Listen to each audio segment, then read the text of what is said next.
بسم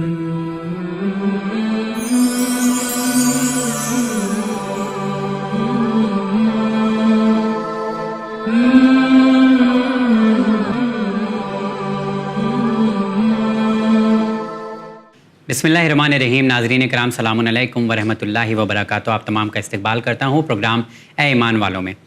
جی ناظرین، اکثر ایسا ہی ہوتا ہے نا، ہم لوگ کیا کرتے ہیں کہ اگر کوئی چیز پرانی ہے تو دے دیتے ہیں، کوئی چیز خراب ہو گئی ہے تو دے دیتے ہیں، یا یوزڈ پروڈکٹ جو ہوتے ہیں اسے ہم لوگ دے دیتے ہیں. کسے دے دیتے ہیں؟ جو ضرورت مند ہوتے ہیں. لیکن کیا ہم میں سے کوئی ایسا ہے جو اسے چیز پسند ہو وہ اللہ کی راہ میں دے؟ اسی کے حوالے سے کہ یہ چیز قرآن مجید کی آیت نمبر 267 میں بیان ہوئی ہے سورہ بقرہ کی. دیکھتے ہیں کہ کیا پیغام اللہ تعالیٰ اس آیت میں دے رہا ہے. پیغام پہنچانے کے لیے اور اس آیت میں اور کیا چیزیں بیان کی گئی ہے جاننے کے لیے آئیے چلتے ہیں اور استقبال کرتے ہیں، ملاقات کرتے ہیں حجت الاسلام عالی جناب مولانا کمال احمد خان صاحب کا. السلام علیکم. وعلیکم السلام ورحمۃ اللہ وبرکاتہ. مولانا صاحب، یہ بہت پرمپرا جو ہے بہت پرانی ہے کہ جب بھی ہمیں کسی کو کچھ دینا ہوگا تو خراب ہوگا یا تو ہم بہت زیادہ استعمال کر چکے ہوں گے، اور ایسی ہی چیز دیتے ہیں جو ہمارے استعمال میں نہ ہو، اور پھر یہ کہتے ہیں کہ چھوڑ، اپنے اب کام نہیں ہے، دوسرے کو دے دیتے، کسی کے کام ہی آ جائے. اس حوالے سے اس آیت میں کیا بیان کیا گیا ہے؟ بسم اللہ الرحمن الرحیم. یا ایہا الذین آمنوا انفقوا من طیبات ما کسبتم ومما اخرجنا لکم من الارض ولا تیمموا الخبیث منہ تنفقون ولستم بآخذیہ الا ان تغمضوا فیہ واعلموا ان اللہ غنی حمید. اے ایمان والو، اپنی پاکیزہ کمائی اور جو کچھ ہم نے زمین سے تمہارے لیے پیدا کیا ہے سب میں سے راہ خدا میں خرچ کرو، اور خبردار انفاق کے ارادے سے خراب مال کو ہاتھ بھی نہ لگانا کہ اگر یہ مال تم کو دیا جائے تو آنکھ بند کیے بغیر چھوؤ گے بھی نہیں. یاد رکھو کہ خدا سب سے بے نیاز اور سزاوار حمد و ثنا ہے. دیکھیے، شان نزول آیہ کریمہ میں دیکھ رہا تھا، دو طرح سے نقل ہوئی ہیں. ایک امام جعفر صادق علیہ السلام سے نقل ہوا کہ آپ فرماتے ہیں کہ آیہ کریمہ ان لوگوں کے بارے میں ہے جو لوگ عصر جاہلیت میں ربا اور سود کے ذریعے کافی مال جمع کر چکے تھے. اب وہ لوگوں کو انفاق اور خرچ کرنا چاہ رہے تھے، یعنی حرام کی کمائی کو حلال بنانا چاہ رہے تھے، پھر یہ انفاق کرنا چاہ رہے تھے. ایک مرحلہ یہ ہوا.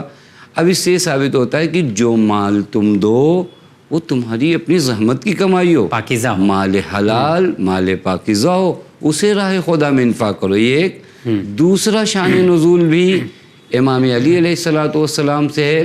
حضرت نے فرمایا کہ یہ آیہ کریمہ نازل ہوئی ہے ان لوگوں کے بارے میں جو لوگ اچھی کھجوروں کو بری کھجوروں سے ملا کر انفاق کرتے ہیں. یعنی یہ لوگ، ایک چیز ہوتی جو جس کی آپ نے جیسے کہ ابتدا میں کہا کہ جس کو ہمارے یوز میں نہیں ہے، ضرورت نہیں ہے، وہ جس کے جانب کسی کا دل نہیں جاتا، رغبت نہیں پیدا ہوتی. اب اگر آپ ان دونوں شان نزول کو دیکھیں تو گویا اس آیت میں دونوں بات کی جا رہی ہے. حلال دو اور وہ چیز دو جس کی ویلو ہو، جس کی ارزش ہو. پتہ چلا وہ آپ کے گھر میں وہ خود ہی آپ پریشان ہیں کہ اس کو نکال کے کسی کو دے دیں. بس یہ آیت کریمہ بہت اہم. حتیٰ اس آیت کریمہ نے انسان کے ضمیر کو بھی جھجوڑا ہے. کہا تم سوچو کہ اگر ایسے ہی کوئی تم کو دیتا، جس کی اسی آیت کریمہ میں قرآن صاف لفظوں میں کہتا ہے کہ تم آنکھ بند کیے بغیر اس کو چھوتے بھی نہیں، یعنی اتنی وہ خراب چیز تھی تم لیتے بھی نہیں. اب فرض کرو کہ اسی طرح کی کوئی چیز تم کسی کو دے رہے ہو. آپ، میں ناظرین کی خدمت میں عرض کروں، جب آپ کسی کو دیتے ہو نا تو ایک چیز کا خیال کریے، وہ یہ کہ در حقیقت یہ چیز آپ کہاں دے رہے ہو؟ راہ خدا میں. آدمی اپنا سب سے اچھا سامان کہاں خرچ کرے گا؟ راہ خدا میں. اسے کیوں بھول جاتے ہیں کہ ہم ابھی اس فقیر کو ذہن سے نکالیں.